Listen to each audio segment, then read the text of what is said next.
Hi, everybody. Welcome to today's podcast, and we're going to talk about the importance of engaging people you don't agree with.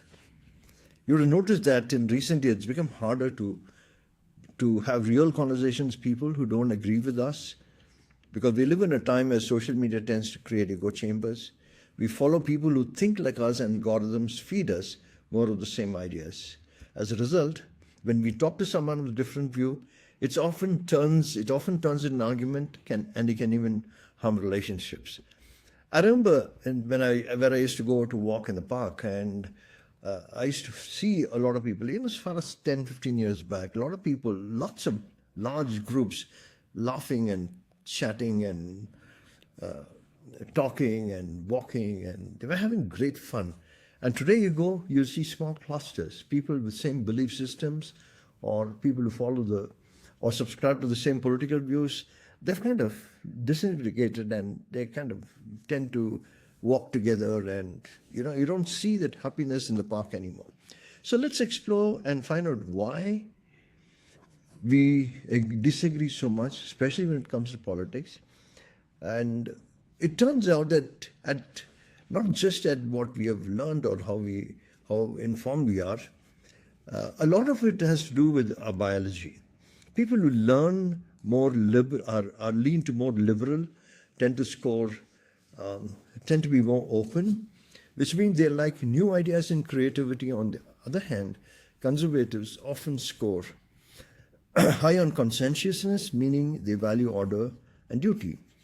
This doesn't mean that one group is smarter than the other, but that they look at the world differently is what we need to understand. Liberals are great at starting new things and coming up with ideas, while conservatives are extremely good in managing and organizing.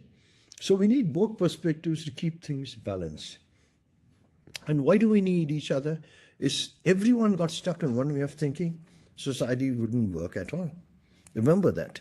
Liberals are fantastic entrepreneurs because they think outside the box, while conservatives are great managers who keep thinking, things running smoothly, making sure that you get your paper and your milk on time. And imagine a business where there's only one type of person, it wouldn't go far. Businesses need both creative spark and practical organization to thrive. This same idea applies to society as a whole. We need people who think differently from us because they can offer strengths that we might not have. It's not just about agreeing or disagreeing, it's about working together. So that brings us to the importance of conversation. Talking to people with different views can be uncomfortable, but it's essential. Instead of seeing them as misinformed or wrong, we can try to understand that they just wire differently. It doesn't mean the perspective is invalid, just different. If we are willing to listen, we can learn a lot. Democracy itself is based on the idea we need open dialogue between people with different temperaments and belief systems, so we don't swing too far to one extreme, whether it's too much order or too much chaos. Free speech and ability to have those tough conversations is what helps us find a middle ground.